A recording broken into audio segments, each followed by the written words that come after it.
You've had Wendy's nugs dipped in sauce, but have you had them covered in sauce? Wendy's new saucy nugs take the crispy and spicy nugs you love and turn them up to 11. Choose between flavors like buffalo or honey barbecue, garlic parm, or if you're a real heat seeker out there, you can try spicy ghost pepper only on Wendy's signature spicy nugs. Listen, I'm going to dare you to do it. I dare you.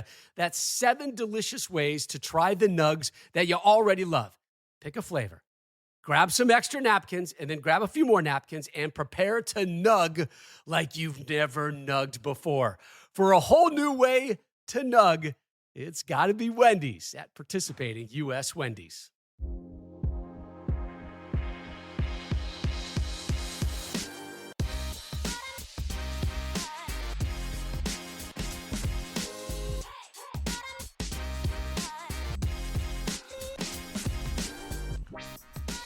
From the hills of Strawberry Canyon, I'm Coin Dang, and this is the Golden Bear Cast. Let's go. Go Bears. What is up, Cal fans? We are back with another episode of the Golden Bear Cast. We are a proud partner of the Blue Wire Podcast Network. Alongside me is Rob, my co-host, myself, and Andy. Rob, what's happening? How you doing? It's Monday night. Cal has a victory. Could we ask for anything more? We could. Yeah. We could. No, don't answer that. We could ask for something more. But for now, could we ask for anything more? I haven't felt the need to. I feel pretty content. I felt very content today. I was like, yeah, that's what's up. This was a good week. That was a good weekend. I didn't do anything on Sunday. It was a great weekend. It was an absolutely great weekend. I mean, if you did something on Sunday, I would have been impressed, especially if you live in the Bay Area. I did an hour walk. In that rain? Yep. You are crazy. The North Face jacket I wore had soaked through the inside. And I was like, I'm pretty sure this is a design flaw. And Buster was just... I'm also pretty sure that they don't test it through the third worst storm in the last 50 years in the Bay Area. It was so good. I hope we had one. I honestly wish we had one of those a month. Yeah, Nick put out a tweet earlier tonight where he was like, I think we could use one more. Hey, nature, if you got any more of those, we'll probably use one more.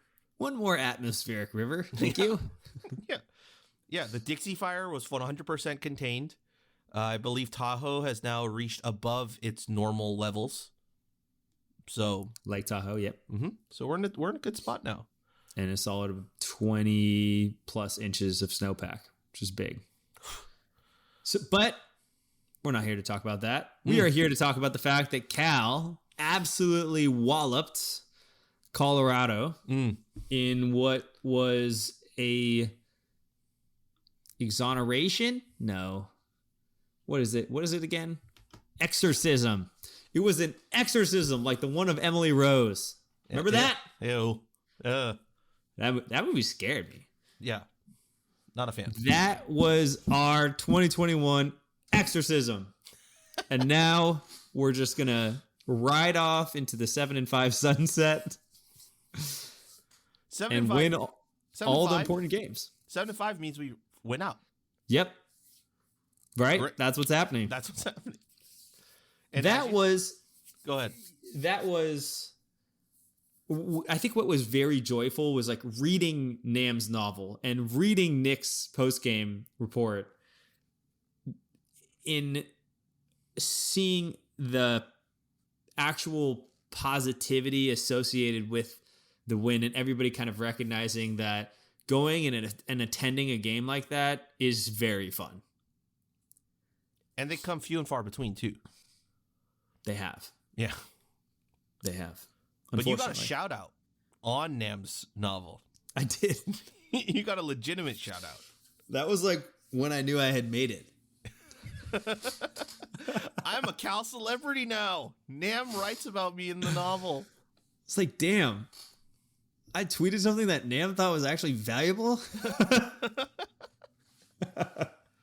7-5 every year. He now can kind of see the allure behind it. That was a big win right there. That was a big one. Yeah. He still says he's not one of us, but there's still time. There's still time. There's plenty of time to flip them. I feel like we play better when Trace is in the press box. Can we talk about that? Yeah, I think we do too. I believe this was his last game in the press box though, at home. Excuse me?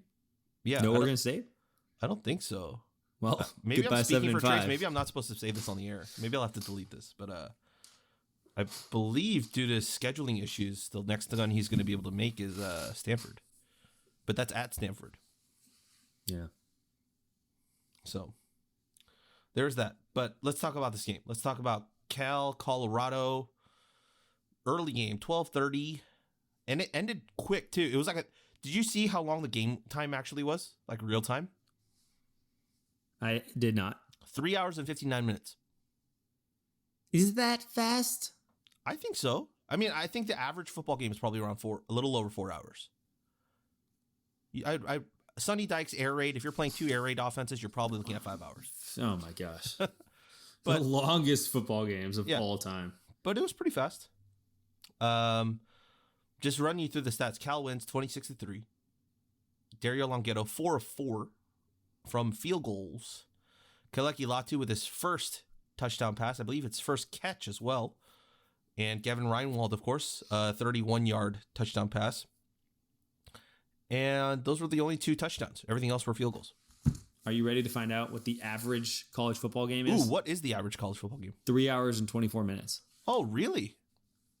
Wow. Okay. So longer than an average football game. Why does it always feel like it's 4? Should be around 4 hours though. Maybe it's just our games that we've been to so many that it feels like 4 hours should be an average. I felt like we were right in the ballpark of that. It was like 12:30 to 3:30. Yeah. But yeah, Cal 23 first downs, Colorado 7. Net passing, Cal 225, Colorado 69. Nice. Total offensive yards, Cal 438, Colorado 104. So not great, Bob. Not great. At one point in the game, I talked about this with Trace, but I don't know if you heard me because you're sitting on the other side of me. But do you know how many tackles for loss Cal had going into this game? Yes, I do remember this. I think we had... No, that can't possibly be right. Was it 28? 26. And then we had, at the time, I remember you saying, I think we had 7 or 8. Yeah. So that we had effectively had roughly produced a third of our season's tackles for loss in a single game. We ended with 12. So about half. 50% of our year's production came within a single game. It was unreal. It was an unreal defensive performance. 4 QB hurries, 6 sacks, 12 tackles for loss. This was the quintessential Wilcox defensive game. Yep. Absolutely. You know the last time that Cal hasn't allowed a touchdown under Wilcox?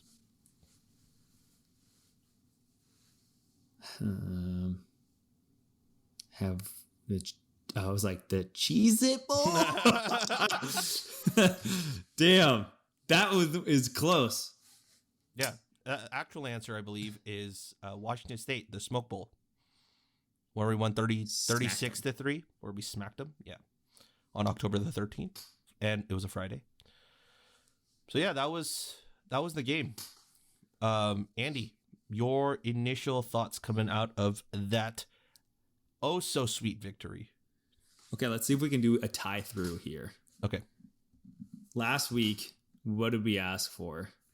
We asked to see rotations of players and continue to see that on the defensive side of the ball. Mm-hmm. And that to me is, everybody knows I lean optimistic. So let me just lean more optimistic here. Go full optimist, Andy. Full optimist.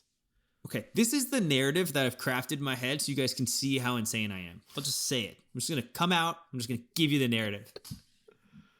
I think that we look at this team and we look at this defense and we say that there's a lot of players that are tenured and therefore should be good. But when I look at this defense is I see a lot of guys that didn't see the field nearly as much because they were blocked by incredibly elite NFL players, specifically at corner, safety, linebacker. So that yes, we're going back to 2020, which once again I said was a throwaway season. So I'm really kind of talking about the progression from 2019 to present day. And where I'm saying that lack of game experience specifically is at inside and outside linebacker, because Coyne got hurt. Right? I wouldn't be saying that if Coyne was here, and then Tattersall has kind of fallen off the depth chart.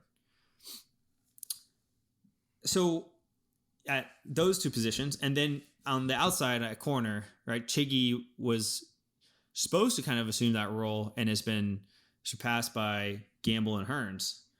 And then at safety, Daniel Scott seeing his first true like starter role, and then obviously Elijah Hicks shifting the position. So Hicks is really the one that I think kind of like bucks that trend. But when I start talking about, or when I start in my own head, right, in this narrative, thinking about the fact that Hearns is a freshman, Gamble is a freshman, Ruchina, or how did we say we were going to pronounce his name? Ruchina? Ruchina, I think, was the pronunciation guide. Nice. And oh my gosh, why am I blanking on my other dudes? Femi Oladejo and Trey Pastor. I mean, you could even make the case like Bimage is new to the program, but I'm really kind of talking about these younger guys that are seeing the field. And what that is going to do is set up the next 2019 defense. It's going to set up the next 2018 defense. What was the one thing that Wilcox inherited when he came into our program? He inherited a team on defense that had spent a lot of time in game situations. And he was able to take those guys and make them even better. So now it's really about the development. So if you're asking me, why am I excited going into next season? You're going to have the foundation because of the amount of rotations that we're literally rotating our linebackers every single drive. We're going to have so much depth at the linebacker position because all of those guys are now seeing the field consistently. The one area that I think we continue to, we need to breathe more life into is still the defensive line. We looked fantastic, so I don't really mean to take anything away from them, but we don't win those against teams with bigger, better O-lines, and that's been an issue for us this year. That's the narrative that I look at on the defensive side of the ball and say, I want to see this thing out. This is what I want to see progress. And a lot of people look at this and they're like, it's the fifth year. It's his fifth year. How could this be happening?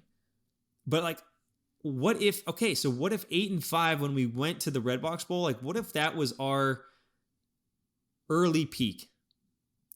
And then we were supposed to maybe like take that next leap, but 2020 kind of wiped it away.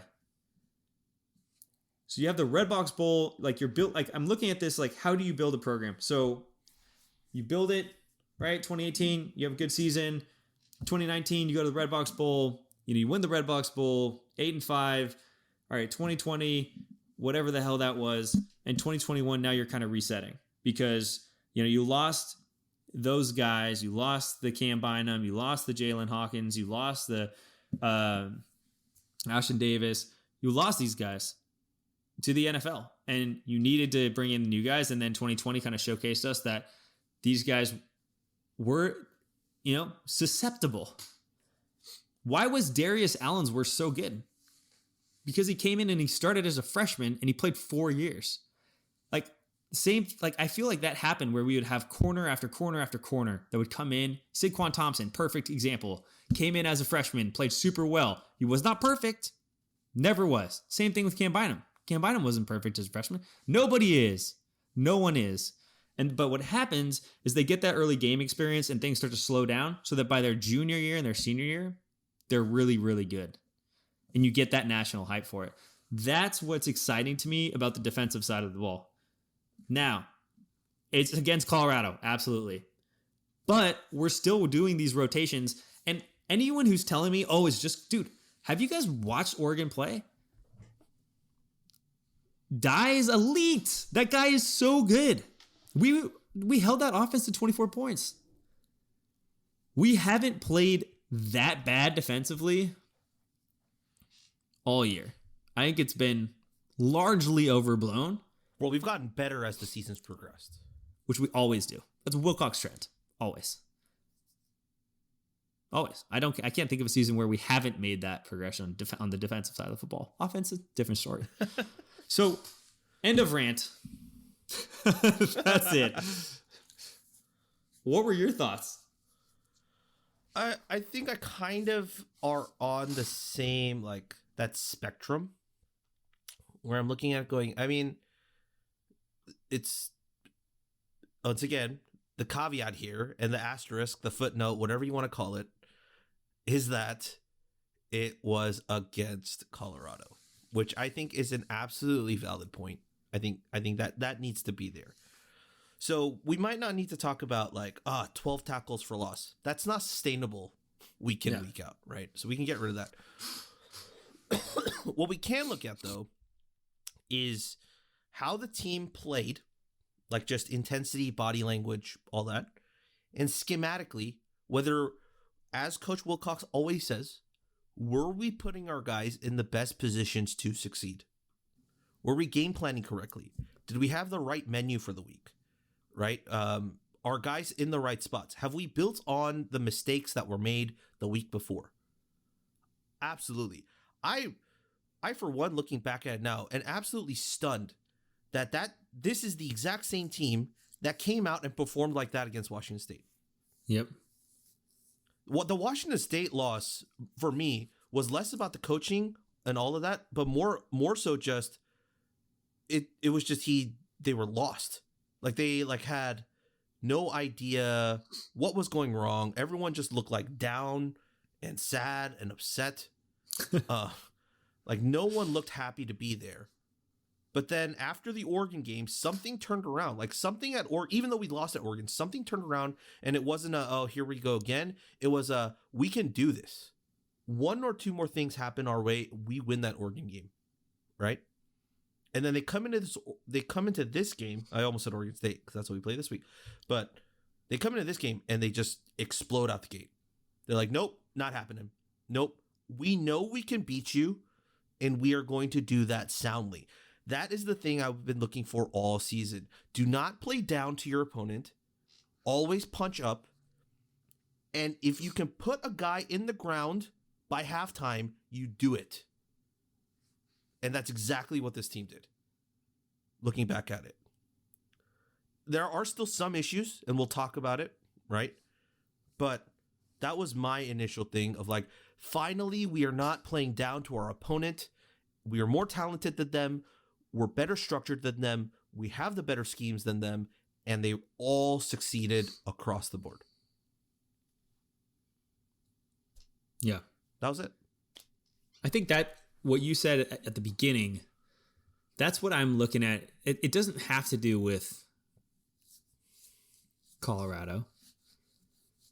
I mean, it has to do with progression. And that was the progression we needed to see to do two things, really. What you're talking about is basically we got a loud confirmation that the players are still bought into this program. Right. The second thing, oh no, I was so excited to make this point, and I think it just left the station. Disappeared. Damn it. Oh well, we can come back to it if I think of it. But I think that that was huge to be able to restore that faith, I think, in the fan base of, hey, this is a program that's still locked in, that still has a lot of belief. Can't be underestimated. And as you move from this game to Oregon State, or I think the big thing that you just continue to look for that progression. Mm-hmm. And there's no way you could tell me, even if we don't go 7-5, let's say we go 5-7. Mm-hmm. If you're in each one of those games and you're watching the defense continue to progress,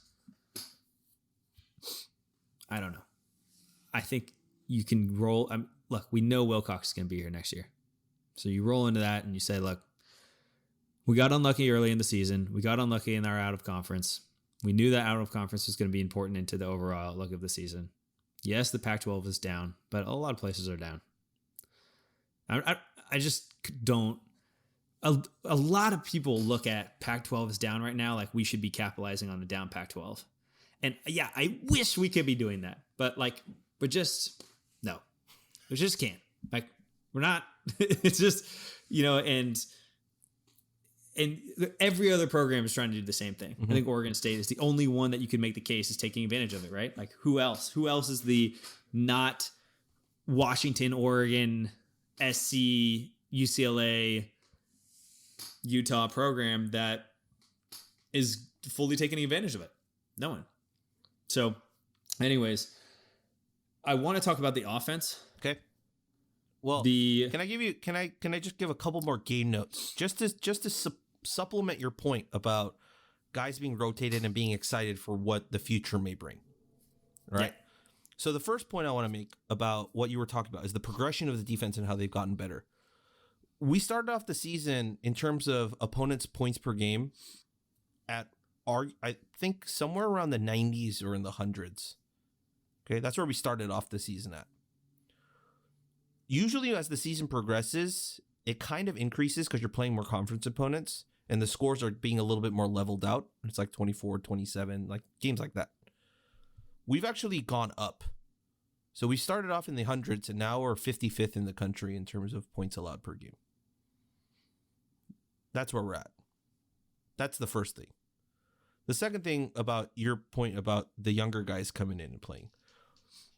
My receipts guy, Orrin Patu, recorded his first career sack in this game. You talked about Marcus Bimage and Trey Pastor. Both had career highs of 1.5 tackles for loss each. Everett Johnson, offense though, played in his first Cal game today or on Saturday. Kaleki Latu on offense, but first career catch and first career touchdown. Jermaine Terry, first career catch. There's a lot of guys that go down the list that did something for the first time in their career. And I think that goes directly to your point of these guys are getting the game times they need to be able to be more successful down the road. Yeah, love it. I mean, I just think seeing that stat progression and understanding that where Cal is, if you're fielding a top 60 defense this year, the seniority we had was on the offensive side of the football. I have Chase, who's like been in college forever at this point, breaking every single record in most Cal record books at this point. All of our tight ends are pretty seniored. Tonjes, Reinwald, like those guys aren't, like, I feel like they've been with the program for at least a couple of years. O-line came in with experience. Wide receiver, Kukoa, Trevin Clark, like those guys are upperclassmen. Nico, upperclassmen. Offense was where we had the tenure. Where were we most successful with this program? When defense had the tenure. We had a younger defense paired with an experienced offense. And I feel like a million times I've been countered on this idea of like the defense being younger, and I will continue to stand by it because of who's playing in the games. It's like the younger guys are in these critical situations. I thought we would be, we obviously have Drayden, who's on the team, but Drayden's only into certain packages.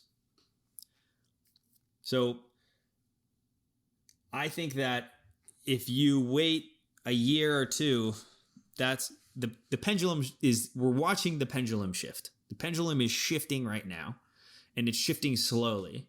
And what we're seeing is the progression is happening faster on that side of the ball than I think we're seeing the progression happen on offense. The offensive side is very interesting to me, and this is the point I was going to make. Was great pivot. Very happy with the offensive performance, but if you look at what it is built on, it's built on Chase running the football to be successful, and we've really struggled. Damian Moore didn't look good, and I love that dude. And I don't think it was his fault, but it's just like we're not getting as much push. Like Christopher Brooks looked good at times, but never dominant. And Chris Street, I think I'd love to see him more. He's got that speed element that I think you and I really like. But the offensive side, I still think is so dependent upon Chase running that when you look at the second half, when everyone's like, oh my God, we only scored 3 points in the second half. Why don't we do it? We're up 20 points. Do you guys know? Like, this is how Wilcox plays this is Wisconsin. Like, Wisconsin was playing literally the identical game that we were playing. And I think their end score was like 30-13 or something like that. And I was like, if you get that Dancy touchdown, the score is relatively the same, right? It's like, yeah. And I'm like, this is the blueprint. You're up 20. All right, you're going to run the ball. We ran the ball a ton. We didn't take any deep shots. We took safe throws. We didn't really go for much in third down situations. We avoided turnovers. We played that style of game to finish it. But what actually went away, I noticed, was Chase's running. I thought that in the second half, we didn't nearly set up that element as much as we did in the first half, and it made it harder to progress the ball downfield, and so it resulted in us in getting less points. And so I think as you go forward, we have to figure out a way to get the running game to the point where we have these running backs. Like the Damian Moore against Stanford of last year is what I'm looking for consistently in every single one of these games, and we haven't gotten it yet. And it's a big concern of mine because when defenses know that we can't run the football and then they can just clamp down and expect the pass from Chase, it puts him in a poor position to be able to do what he does so well, which is, I think, come up big in making the smart play, not necessarily the most flashy play. Like Chase is going to be the person that is going to make, if there's two reads that are open, he'll probably make the 10-yard throw versus the 25-yard throw. Hey, don't get me wrong. The 25 yards open and there's nothing else, like I think he's taking it. But I just think like he plays, and that's smart, and he doesn't in it, and I think that's how he's been coached. So I guess on the offense side of the ball, the big positives, what you're talking about, we're rotating guys in. We're seeing more of those guys. I would love to see more Justin Baker. I would have loved to see J. Mike Sturdivant get in this game. But continuing to do that becomes super important. And as we go forward, I think the offense goes as Chase goes. And as we've seen, it's a hit or miss reality because we're asking a lot of one person rather than, I think, being able to distribute that across an entire unit. Well said. Well said. No, I mean, I don't think there's any part of that where I'm like, is that kind of, would there be a rebuttal point? I mean, let me play devil's advocate a little bit. I think you and I are we tend to be on the same page for a lot of these conversations, but let me play devil's advocate a little bit, and let's say on your point about like us not scoring, like that has second half scoring has been an issue with this team, and for us to not try and exercise those demons in this game when we could have, I think that's the question that I would make if I'm an opposing counsel. Like, hey, we're not scoring in the second half. We tend to turtle up when we have these types of leads, and our defense hasn't been good of late to be able to withstand the barrages of offensive outpours, right? Case in point, the Oregon game. Like, we had the lead, and then our defense got tanked, gassed, and we lost that one Anthony Brown drive that gave them the lead, and that was game, set, match. So shouldn't you be putting less pressure on your defense to make stops? Because even at 20-3 or 23-3, that's 2 touchdowns and it's a 1-possession game, right? And so that would be my counter question / point to you.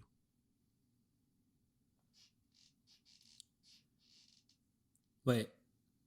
Okay. Yes. I mean, yeah, I think that's kind of what we expected. Right? I mean, did we not? I felt it. That was the anxiety that I had in the press box was we get this lead 23-3, and Colorado comes out and randomly, like, I was just felt like I'd seen that script before. Just one touchdown from Colorado, and it's like, oh God, here we go again. Yeah, and now all of a sudden it's 23-10, and the offense doesn't look good, and I deep down I sort of believe that it was a test of, you probably are running the playbook more open in the first couple of possessions, but after seeing that Colorado wasn't going to make much of a threat, they barely scored the 3 points as it was. They got super lucky that we got called for defensive holding, that reset, and I was on that third down play. Yeah. That gave them the first down, and then we held them to the field goal. And they were not that close to actually putting any points on the board. So I think really what I was thinking, the coaching staff was approaching this from the perspective of, okay, let's see if they can actually threaten us. And if they can't, then we're just going to play clock. And I wish our running game, like, dude, that's my thing. Is like, Colorado had a good defense. They played well, but I wish we could have established. I mean, how many times we watched that toss play failed twice? Yep. To the left and to the right.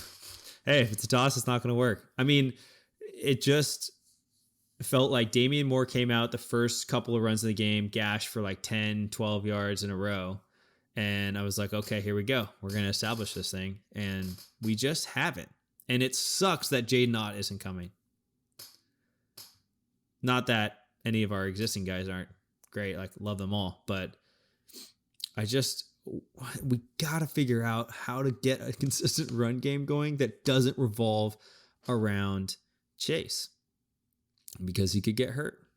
And that's why you don't see him run in the second half, because he could get hurt. And it'll be the same thing when Kai's quarterback. Be great, but if he gets hurt. So I don't know. I think, it's all valid. I mean, look, it would have been great if we had won 46-6, right? Just doubled up the halftime score. Fantastic. Or even 35-3 or 35-10. I do think Dancy scored. I think most Cal fans still believe that Dancy scored. I don't think if you had called that as a non-touchdown on the field, I don't think you could overturn it.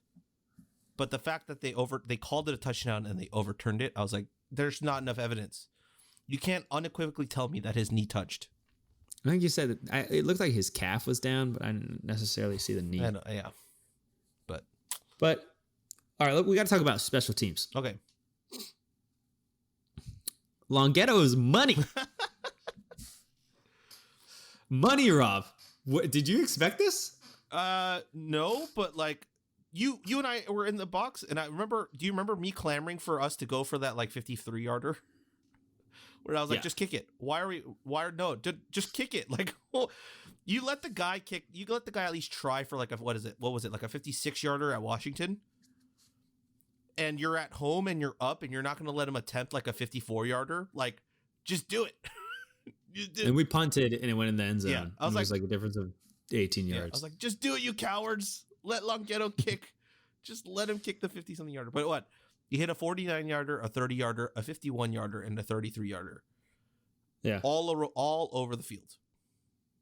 In different times of the game, too. First quarter, second quarter, fourth quarter. It was impressive, and it was definitely the best performance from that unit, albeit they gave up the big return from Jerry Rice's son, but maybe they just let Jerry Rice have that because he's the greatest of all time, and he was at the game. Cam Bynum also at the game. Yes. The other thing I wanted to highlight on special teams was Colorado's punter was amazing. Is he eligible to be in the transfer portal? Because my goodness, he is incredible. 7 punts, an average of 48.9 yards per punt, a long of 57. 2 of the punts were inside the 20 and 1 touchback. He was, and the touchback was close. Yeah, it was. I remember that one. There was one punt. I think that was the 56-yarder. Like, most of that was in the air. It was. Because Nico was catching all of those. Yeah. So, that's not any benefit of a roll. That dude was Brian Anger level of good. All right. Well, watch out for him. He's going to be my top of my transfer portal list. But I think the kicker for the special teams was Slater Zellers getting called for an unsportsmanlike conduct. That was a what? What happened? And I feel like he's been in the doghouse this year. Yeah, I mean after the muff punts or the missed PTs and such. So yeah, I mean he got benched. Yeah, Cindric came in to do the snaps. So I don't know what the hell that was crazy. I don't mind the aggression, honestly. If that's what gets you back into like the game of things and it's just like puts a chip on your shoulder, I'm good with it. What about the timing of it? We were up. It was like later in the game, right? Yeah. I'm perfectly fine with that. I'm only okay with it in this game. Oh yeah. No, I'm only okay with it if we're like it's in the fourth quarter and we're up by like 3 scores, which we kind of were. So, right, we're up. I'm sure Wilcox absolutely hated it. I'm sure Positive. he did. I am absolutely positive he did. But I mean, yeah, I think that's fine. So we actually got to hang out with with Sean, one of our listeners, right? And he's a former long snapper, right? Played at the U. And he he was trained by the same guy that trained Slater and is like of the lineage of like Nick Sundberg. All right. And his thing, because we were talking about long snapping, and his thing was the trainer that teaches you, he says the way he teaches you and like the verbiage he uses is snap the ball that it kills the holder. Like launch it at him. Right? Yeah. And so I'm looking at that going, okay, if that's how he was taught, and if that's like his thing, could it? I'm not blaming anyone here. I'm asking the question. Could it be less of a punter or a long snapper issue and more of a holder issue? Like I don't know. I don't know long snapping enough, but just hearing that from him, where he was like, you need to kill the holder, like that's how fast you need to hit it. Maybe that's the issue why they were fumbling the snaps. I don't know. But it was just interesting to hear that perspective of like, that's how you're taught, is to like put so much spin and so much speed behind it that it gets to your holder faster, but like, still within accuracy. So I don't know what the issues were, but clearly most of those issues have been settled, and we actually have a good kicker and a good kicking game now, a reliable kicking game now.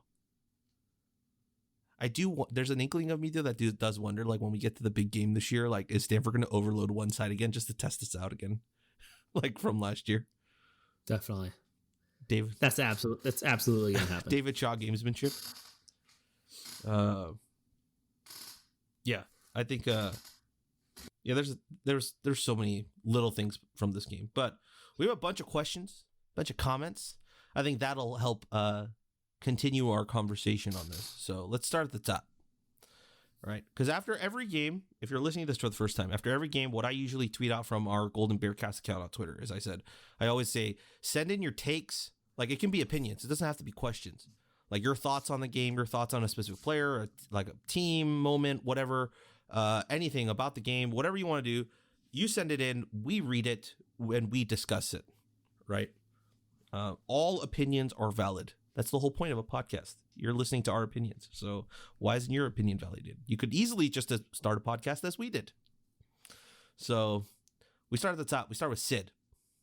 Super happy that we got the win. However, I'm taking it with a grain of salt because, well, it's Colorado. Just trying to not get my hopes up, honestly. What are 3 things Cal needs to do in order to secure the win against OSU? Also, it was nice to meet Avi. She met Avi.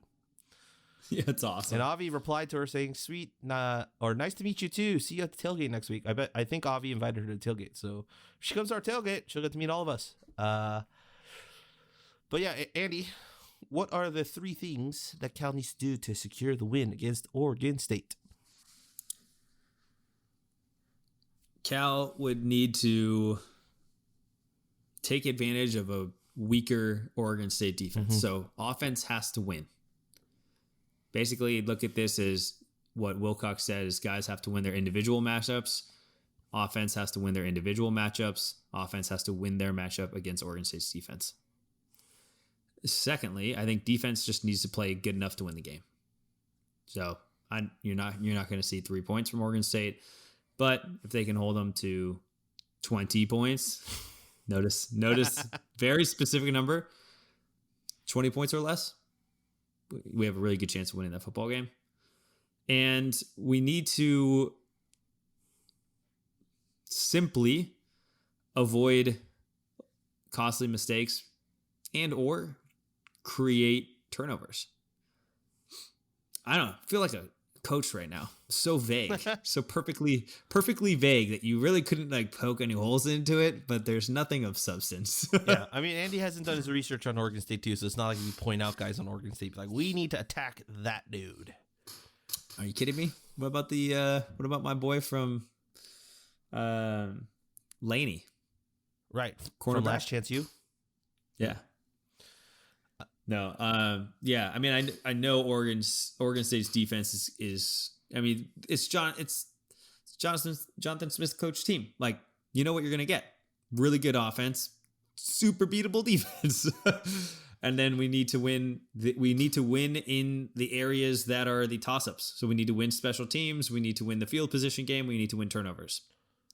Yes, it's boring. It's bland. It's coach talk. But at the same time, I think like at a vague level, like that's what you need to do. If I was a fan, I'd be like 100-yard rushing game from one of our guys, Chase throwing for another 2 scores, and a linebacker stepping up for 12 tackles.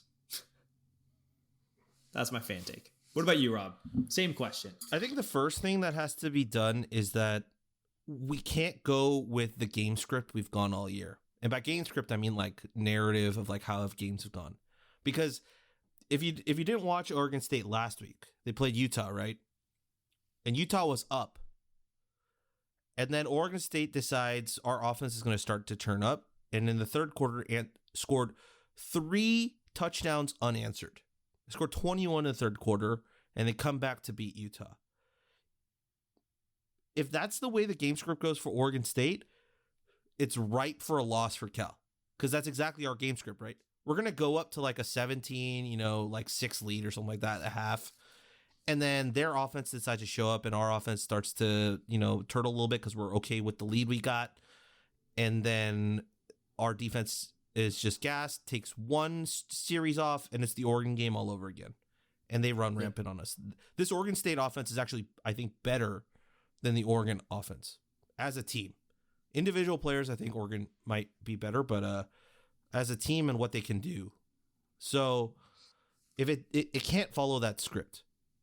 The defense has to lock down from the get-go, and the defense has to lock up all game. But as you said, the offense needs to come out and fire a little bit and give that defense some breathing room. 21 points is not going to be enough breathing room against this Oregon State defense or this Oregon State offense, especially if we're going to punt the amount of times we punt in the second half. So clock, drives, and points. The defense is going to do what the defense does. It's just how long and how much of a leeway are you going to give your margin for error are you going to give your defense? And that's all on the offense. The thing we did against Colorado too is like one of the big trends for this defense was we were not getting off the field in winnable down and distances. Mm-hmm. 3rd and 8s, 3rd and 9s, 3rd and 7s, 3rd beyond 10, right? We would get in those positions and then we would give it up. Mm-hmm. And I felt like that happened against TCU. I felt like it happened against Nevada. I felt like it happened against Washington. We needed those stops. And the thing that happened against Colorado was they didn't get a first down for a while. Like they struggled to convert. And I hope we take that confidence in getting off the field into this. Because you just sort of know that any extra possession or any extra down that you're going to be able to give, or set of downs that you're going to be able to give to this offense, is going to probably hurt you a lot. So as much as we possibly can and as early as we possibly can, getting off of the field will be important because, as you're mentioning, if the offense is going to do what the offense has done for the last few years, the defense cannot be gassed or get gassed at the beginning of the game because they need to be able to have the energy for the second half and the end of the game. I mean, the rebuttal point to that, to my own point, would basically be they're rotating so many guys in starting this past week that it doesn't look like they can get gassed. True. So that just needs to continue. Ungassable. Ungassable. All right. Pat asked us another one from on Twitter. Does Cal ever flip Stanford recruits, or does that only work for them? Is rotating 5 running backs, including QB, more effective than going with your top 2 the whole game? Or were they just confident the game was in hand that they could play the others in the second half? So let's start with the first part. Did we flip Chiggy? Who do we flip? We flipped a cornerback. Yeah, that was Nigel Edmonds under Sonny, but doesn't really count because he never actually really played for us. What happened to that guy? I believe he went into a modeling career. Wait, that wasn't Muhammad Ali's grandson? Well, he transferred to UNLV and then went into modeling. So, yeah. Both of them went into modeling? Yeah. Does it ever happen? It does. It does. It's just not often. You want to talk about what he's referencing? Yeah, Jackson Moy, outside linebacker / defensive end, decommitted and committed to Stanford in the fourth quarter of the game, and where the Cal defense is playing outstanding. So I believe he visited one of Stanford's home games the same weekend Cal had a home game. So that was already a bad start. Yeah, it flipped. It happens. It's recruiting, and we move on. It's a position that we have great talent. Would it have been great to have him? Absolutely, because I think he is an outstanding talent. But the one position that we could afford to lose like a guy is that front 7. Do you say that because of the class that we already have coming in recruiting wise, or do you say that because of the previous class of 2020? Both. I think we have enough depth there that these guys are going to have to compete in order to get playing time next year, and it's going to be hard. And some of them are probably going to attrition, and they're probably going to transfer. But at least they came here and they gave it a shot. So, he would have had to do that. I'm way more concerned with the transfer portal than I am with anything else, recruiting wise. Fair point. Especially with That's the waiver. Absolutely. Yeah, exactly. But I mean, the flip side of that argument is that we could probably hit the portal hard too. Yep. So it goes both ways. The portal has an entry and an exit.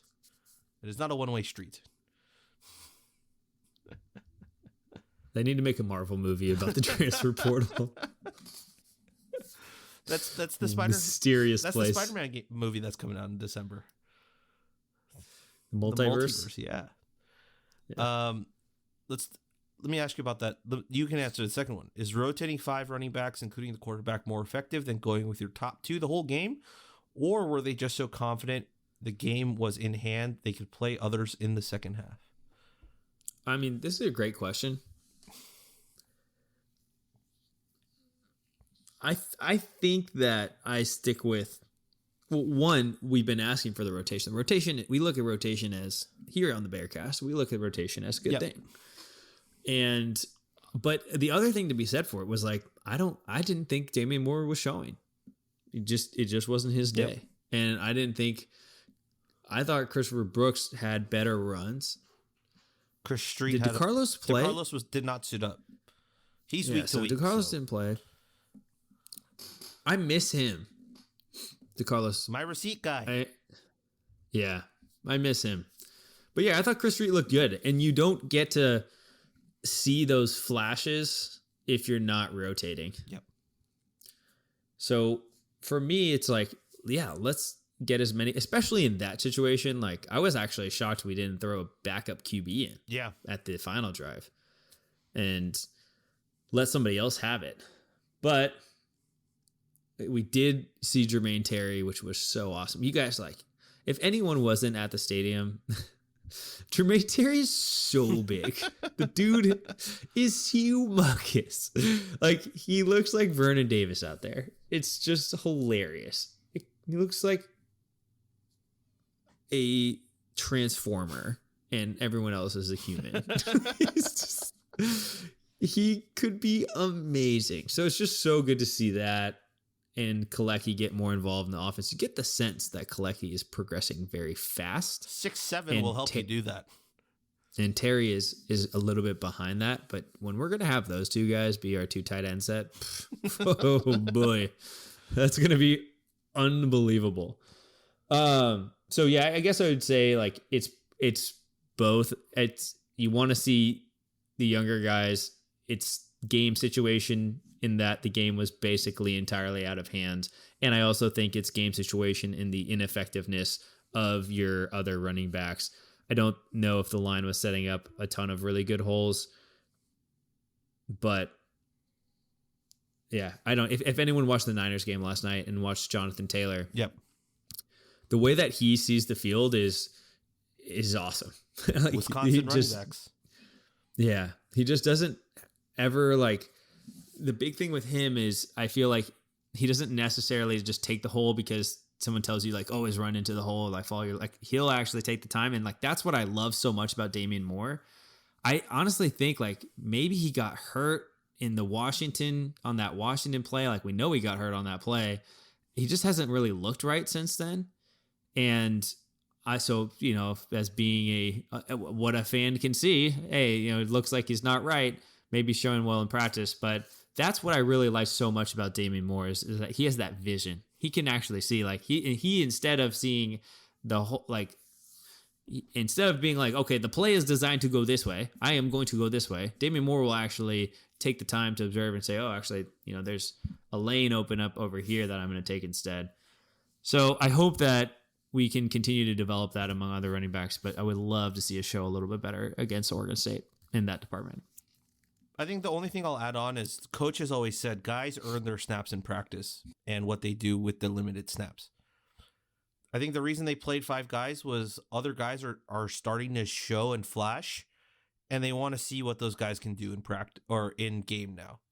And you have that stable of running backs that you can do it, right? And that's huge. Huge. Absolutely huge. And that bodes well for competition. You need competition. Now Damian Moore has his chip on his shoulder. He's going to look over his shoulder now and be like, crap. Like, if I don't start picking it up, one of these guys is going to pass me. Dancy had like 50 yards that none of them counted. He looked great. And I'm really grateful for what Dancy's done this season too, because he was the lead back for a while. And he's taken a step back to these younger guys that have taken over that role, and he barely plays now. And he seems to be cool with it. Like, that's the best. That's the guy for me. Like, this year is going to be for me. It's like the underrated, like undersung hero, or the unsung hero award. He's all right with it. All right. We got Callie Scotty kind of asked the same question. With our 4th decommit of the class, any names of uncommitted recruits that we still have a shot at? QB and running back seem like areas for focus. I'll take this question and we can move on. I think the hardest part for this is to gauge what relationships we've built. It's so hard being only a month and a half out from early signing period, or like maybe 2 months out from early signing period, to know like what relationships the coaches still have with certain players. I don't know, like, let's look at the quarterback, right? Like, after Justin committed, I'm sure we kept tabs on some dudes, but I'm sure we kind of were like, all right, he's in. He said he's in. We can start focusing on other things. Now they have to re-pick that up. I don't know how far along that is. Same with the running back. We had 2 guys in the class, and now we have to try and scramble for another 2. I think if you're okay with the guys you have on the roster, I think you stick with that through the spring. You go through spring attrition and you hit the portal hard. That would probably be the approach I take in order to backfill some of those rooms. Running back, does need a recruit in, but also that's only if you lose guys. Because Moore, Stredick, who's a walk-on who apparently everyone loves because of his athleticism. And I mean, even Brooks could be back if he really wanted to. And so you have a room now of guys, and they're all young. So you can, if they all stay, take a gap year on that, which that'd be 2 straight gap years of not taking a running back. But then again, that's where you get the portal. So I think the way the portal's been handled, like Andy, what you were alluding to, and what the portal provides now, more so than any other year, or since like 2 years ago, is that you can totally change the dynamic of your roster if you know which guys to get. And case in point, UCLA with Zach Charbonnet. Case in point, they have Casimir, who's Casimir Allen, the guy that we all wanted at Cal, and all he does now is basically run kickoffs. It's the Zach Charbonnet show over there. So, all right. Terrence asks us, Andy, have you watched Dune yet, or have you read the book? I watched it. I kind of don't want to answer this question, but I'll at least read it, and we don't need to talk about it because it's only been out for less than a week, and I don't want to spoil it for people who are listening to this. But he asks, is Garber's Muad'Dib examining a number of factors comparing Arrakis to Berkeley? You can clearly see the direct line from Paul Atreides to Chase, and then he writes it out like a thread, and he says 1 of 73. So, yeah, we're not going to answer that, Terrence, because there are a lot of people that haven't watched it yet. So, but that's a very good one. I might save that for later. Let's see. We got a couple more. Hold on. I was muted accidentally. Ooh, okay. First of all, have seen Dune. Okay. Love it. Second of all, hearing that question made me realize I probably understood far less of Dune than I should. You might need to read the book. I'm telling you, you need to read the book. Oh man, was I confused for the first 30 minutes of that movie. I am like, what the actual hell is going on? And you know the problem with it? Like, there's no problem. It was a great film. But you know the problem I have sometimes is like, when things are set in like the year 10,000. Yeah. And I'm like, okay, the year 10,000. So there's like some stuff where I'm like, oh yeah, like that's pretty dope. And then there's other things where I'm like, we're still doing this shit 8,000 years from now? Like, you're kidding me. We're still dealing with that? So I thought that was, anyways, that's, I don't think that ruins anything. It's a good film. Shavit Karen asks, any idea of J Mike's availability? Also, what's your take on who the starting wide receivers would be next year? Shavit, what's up, man? So J Mike, so he had a cast on his arm, like a big club, over the last start of the season, and then there was a picture that he put up when they were in Eugene. I can't remember whose Twitter it was or whose Instagram it was, but it was with J Mike without a cast or like a sling on his arm. And then in practice and warm-ups on game day this past Saturday, J Mike didn't have a cast or like a club on his hand. So that bodes well for me, that he's probably back to 100% health. Now, how much time he's missed and what he's been able to do in practice since said injury and not playing, despite suiting up for games, that's where the question lies. Is he game ready? Right? That I don't know. But from a physical standpoint, he's doing the warm-ups. He doesn't have a cast. He can catch with both hands now. He's doing all that. So maybe it's, we'll see, like in due time. We'll see. Yeah.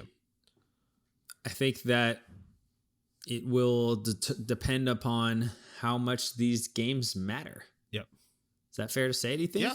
I mean, but I would argue like the opposite side of that and say he's a talent that you probably want on the field, at least just looking at his like recruiting tape, right? Like I don't know how far he's come in like learning the playbook and what Bertoller wants out of him as a wide receiver coach, but like his talent just jumps off the screen.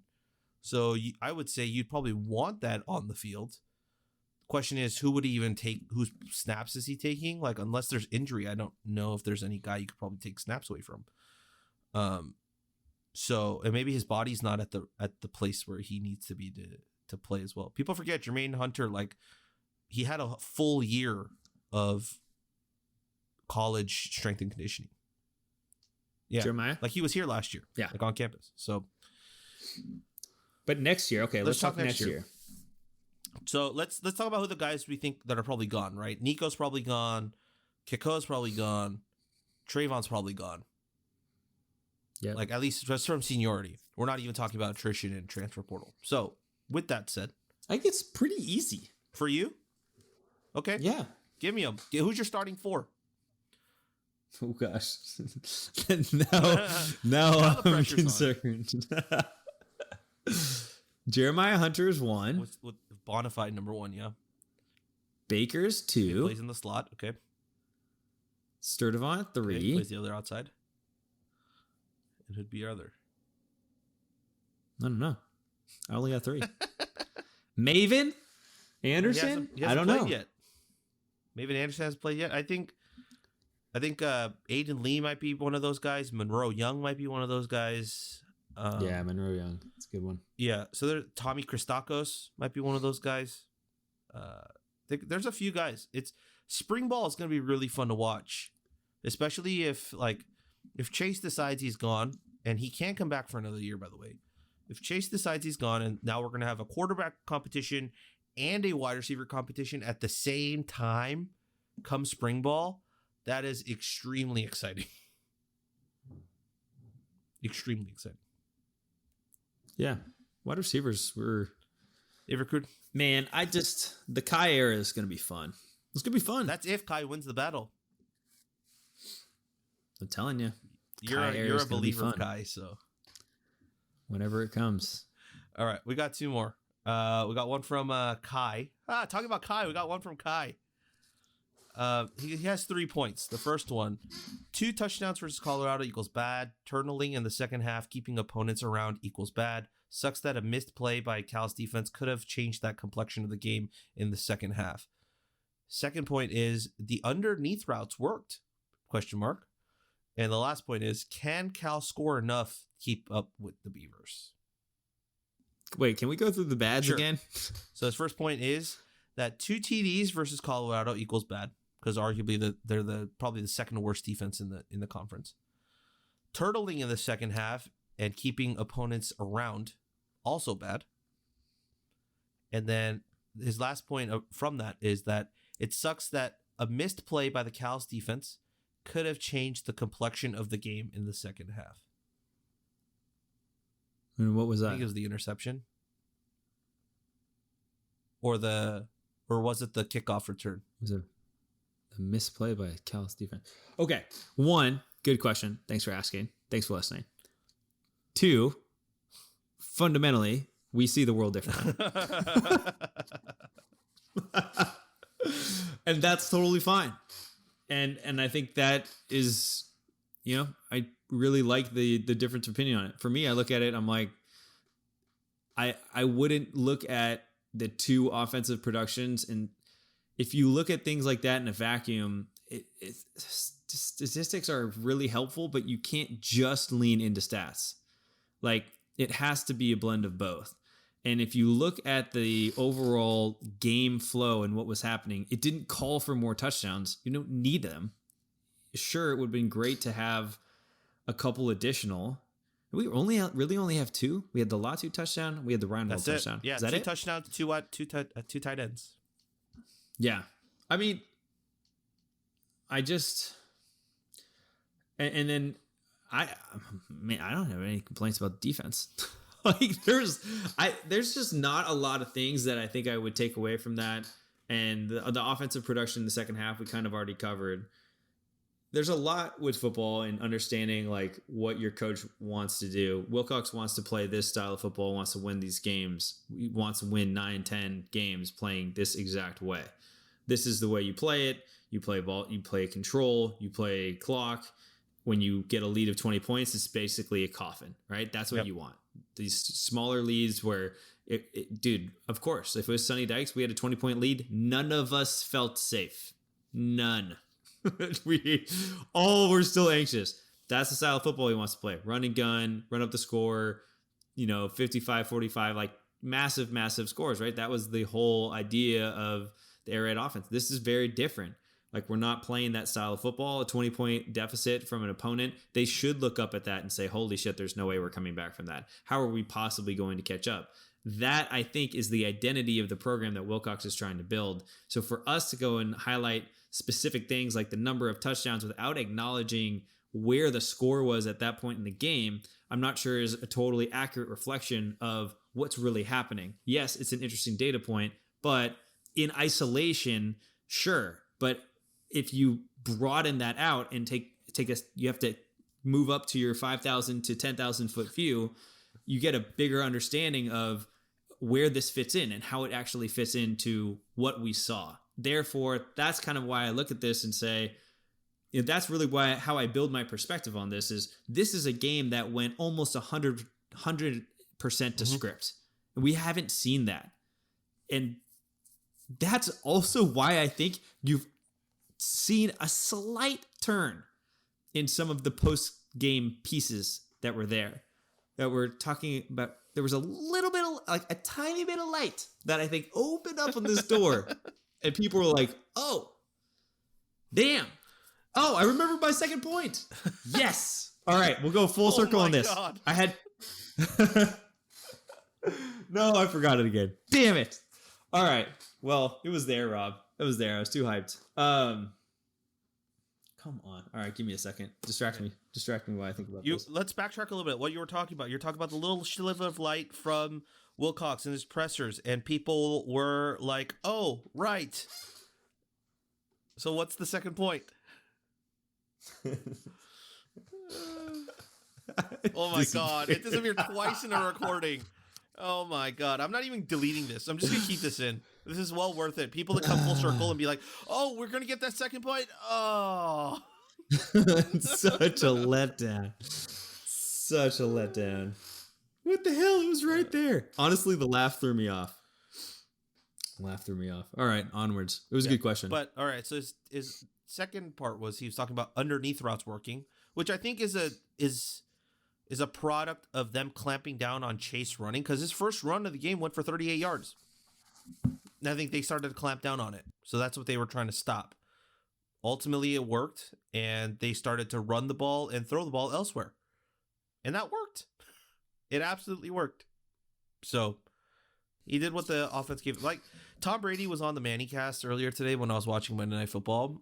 And what he was saying was, so Manning's question to Brady was, all right, what do you hate more? Do you hate a team that has super good talent that stays in their base defense and look every single play, right? Or they're a team that's maybe not as talented, but gives you exotic looks, changes up the pressure, disguises, and just does that every single time? And Brady's answer was that it's, regardless of who he plays, it's always hard. But what he loves to do is he just throws with whatever the defense gives him. If they're giving him the short pass, he's going to throw the short pass. If they're coming up short, he's going to throw long. If they're going out wide, he's going down the middle. If they're clamping down the middle, he's going to go out wide. Like that was just his thing. And he was talking about, they saw the defenses of like the early 2000 Miami Dolphins, right? With like Jason Taylor and them. And those are the guys that are super talented, same stance, same base package every single time. And that was hard to play. But a couple years down the road, he started to play the Rex Ryan defenses of Baltimore and the Jets. Same thing. Super hard to figure that out. But still was but approached it the exact same way. And I think that's what Bill Musgrave is trying to teach his quarterbacks. It's like, it doesn't matter what they're doing. We execute on our end. They're reacting to what we do. And it worked because he ran and scrambled. They started to clamp down on it. They were wary of Jeremiah Hunter and the outside threat. So what did they do?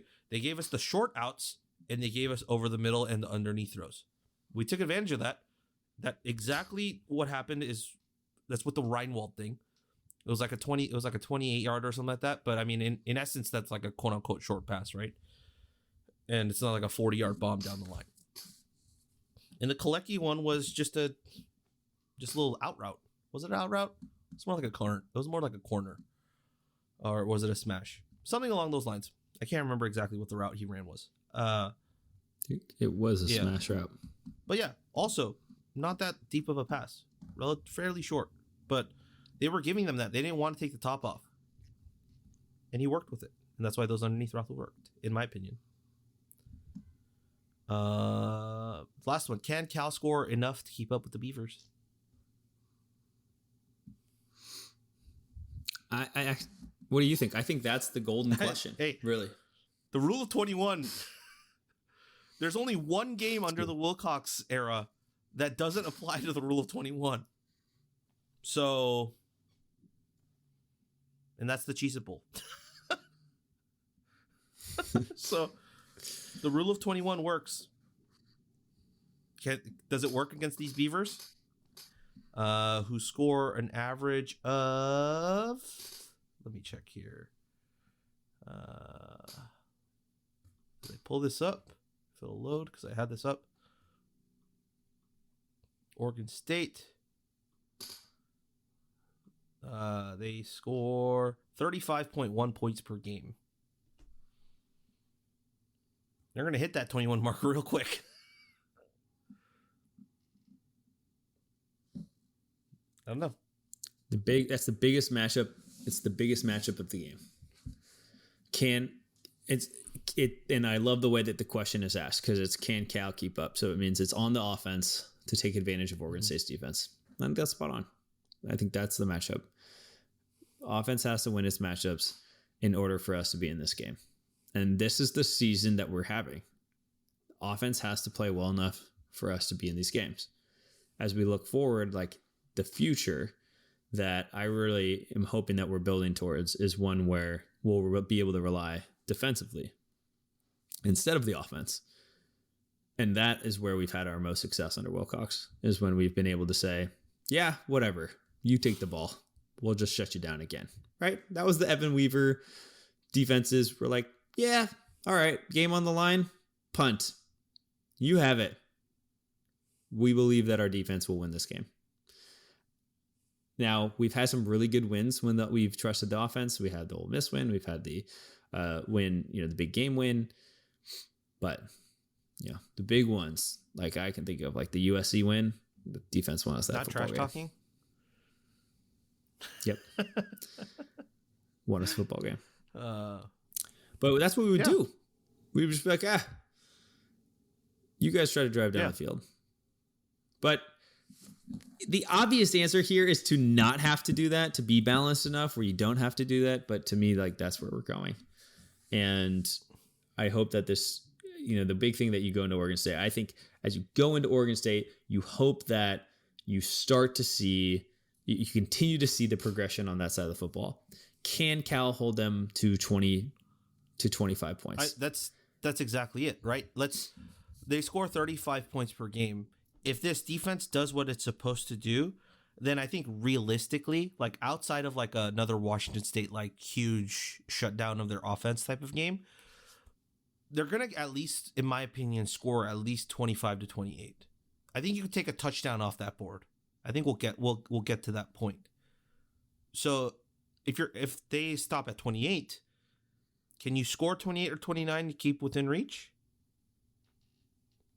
I don't know. We're going to have to see on Saturday. Yeah. But the underneath routes will be a part of it. But I think at some point we're also going to have just like the one thing that we don't do a lot is we just don't throw the ball up and expect our receiver to come down with it. We did earlier in the year. Yeah. We haven't done that as much anymore. I haven't seen it. That would be the one that, like, interesting. Yeah. It would be great to see if we can make that happen, but I'm excited. 4:00 game. Yep, 4:00 game. Pac-12 Network. Pac-12 Network is going to be in Berkeley for this game. too. So they're going to be, that they do like their own college game day type of thing where they like do the picks and all that with all their guys, and so that'll be fun. I don't know where they're going to be set up. Probably inside the stadium, but hopefully they do something like on Sproul and something fun like that. But we have one more reader question, and I can't skip this because it is from our dear friend and other podcast host for Right for California, Peter. So we have to end with this, right? We got to. I'm still trying to think about what my second point was. So take as much time Peter as you says, want. is this defensive performance a bounce back, a dead cat bounce, or just how bad Colorado is?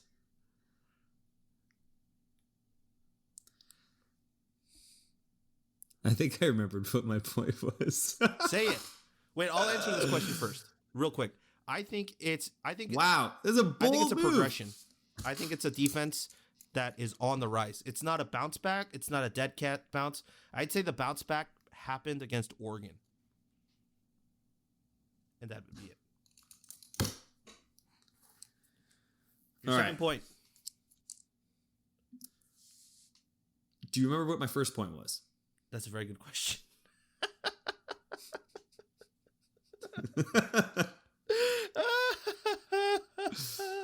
What was your first point? Okay, I can't remember. Anyways. All right. The second point was that it can always be worse. And I really hope that's not the No, first it wasn't. point. It wasn't the first point. And I think that's the fundamental thing that we saw against Colorado, which is it could always be worse.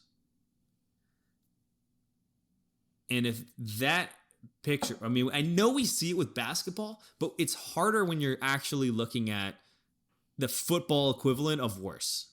And that Colorado football team is the equivalent of worse. And so as you look at that and you say, okay, I want to make this change, understand that that outcome that you just saw, losing to a team that you are already frustrated with, 26-3, that is a potential outcome of that change. That's the risk. So to Peter's question, I felt like it was relevant. Thank the Lord I remembered what the point actually was. So yes, Colorado is that bad, but Cal's a good enough coach team to take advantage of it. And it's what you said. You're punching up. You're not playing down. And I can't tell you how hard that is as an athlete. You go out there on a tennis court and you get someone who's just going to push the ball, and their skill set is 10 times worse than yours. But they have a pretty fucking good game plan. And they know what they're going to do. They're going to make the ball back, and they're going to force you to win the points. It is sometimes easier to play down to the opponent and just say, I'm going to make more than you. And that's what some of our coaches said. All right, someone's going to push against you, push the ball back. Meet them where they're at. But as you develop, you start to do things like serve and volley. You start to employ different game plans to overcome a lesser opponent that has a good strategy. We can't really speak to the strategy that Colorado was trying to employ, but they're a Pac-12 opponent, and therefore they get the benefit of the doubt on that. That there was a strategy, maybe outside of their offensive line coach, who's now gone, but that they had something that they were trying to put into play. And Cal is a well-coached enough team where they executed everything they damn wanted to. And so that, for me, yes, it's like yes to Peter's point, but also I think positives that you can take away from it. So they are that bad, is particularly on the offensive side of the football, but they also are good on the defensive side of the football. And so some of the gains that we made on offense is real momentum that we can carry into this next matchup. And I'll end there. Finally, full circle. An hour and 15 minutes later. Why it's also full circle? Because his second question was about thoughts on Cal being the cause of another assistant coach firing. And you talked about it. Perfect. Name me another program that causes assistant coaches to get fired.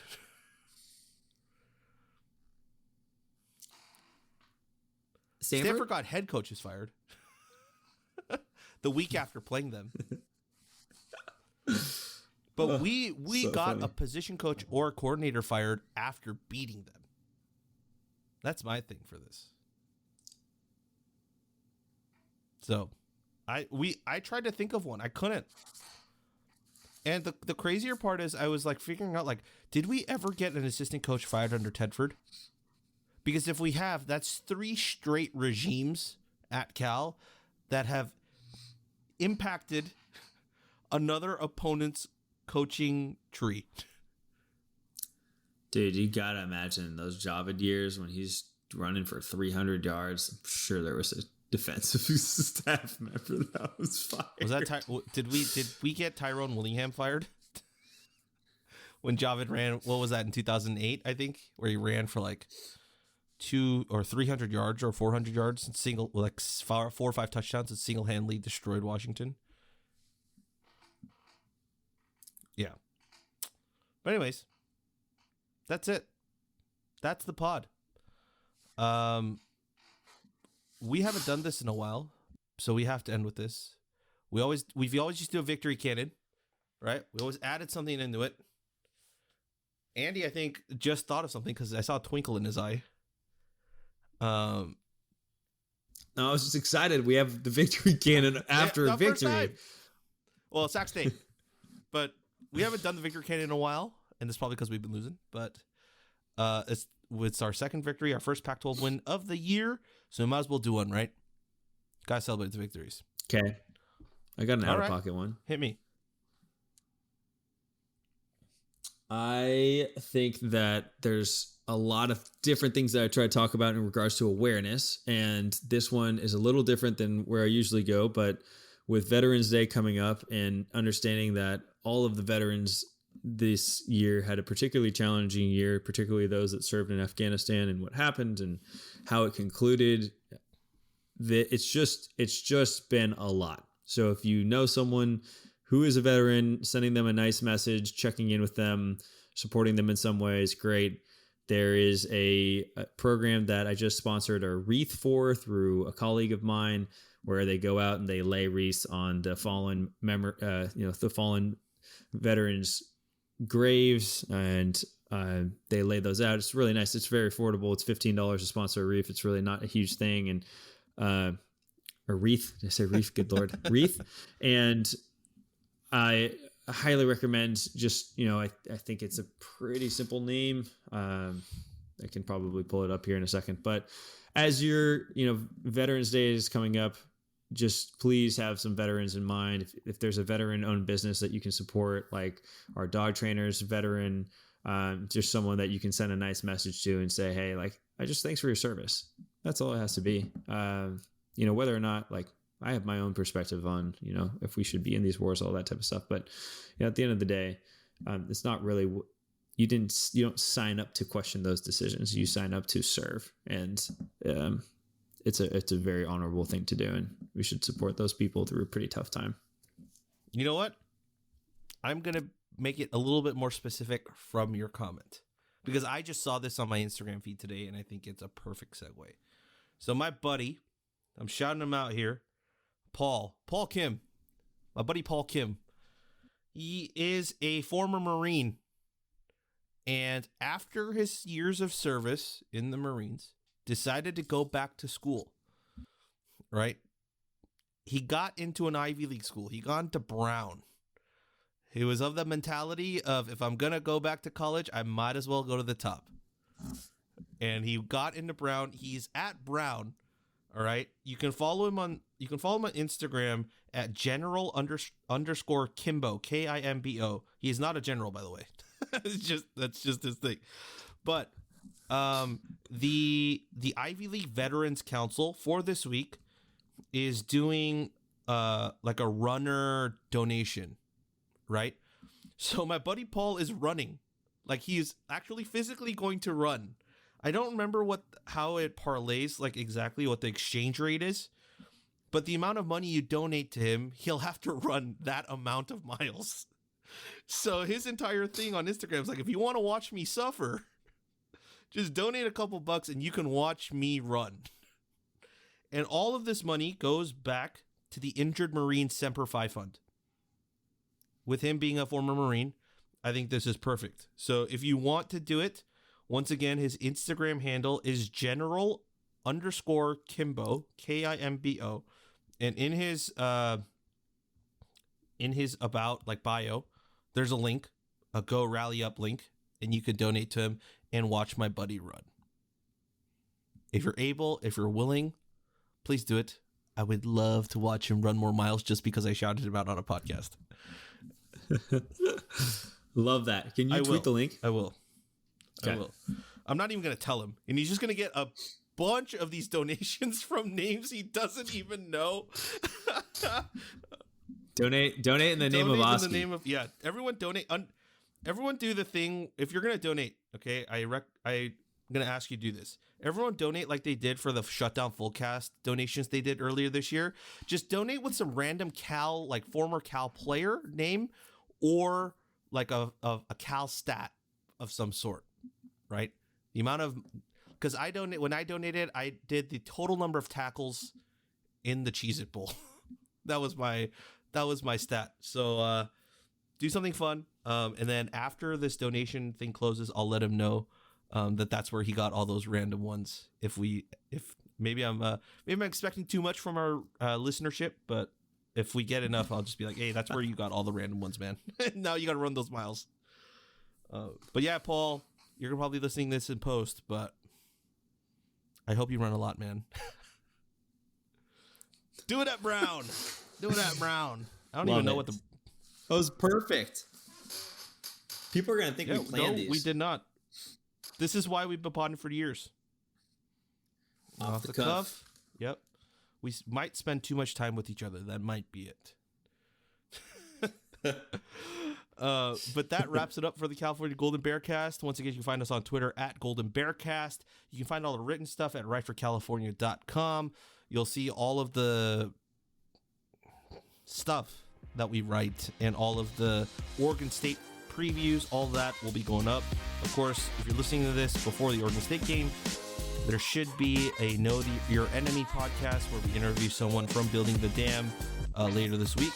So be on the lookout for that. And this is going to be an exciting week for Cal fans, man. It's going to be a really, really, really exciting week. What a home game we got, and what a chance to make a statement. Time to go. And as always, go Bears. Go Bears.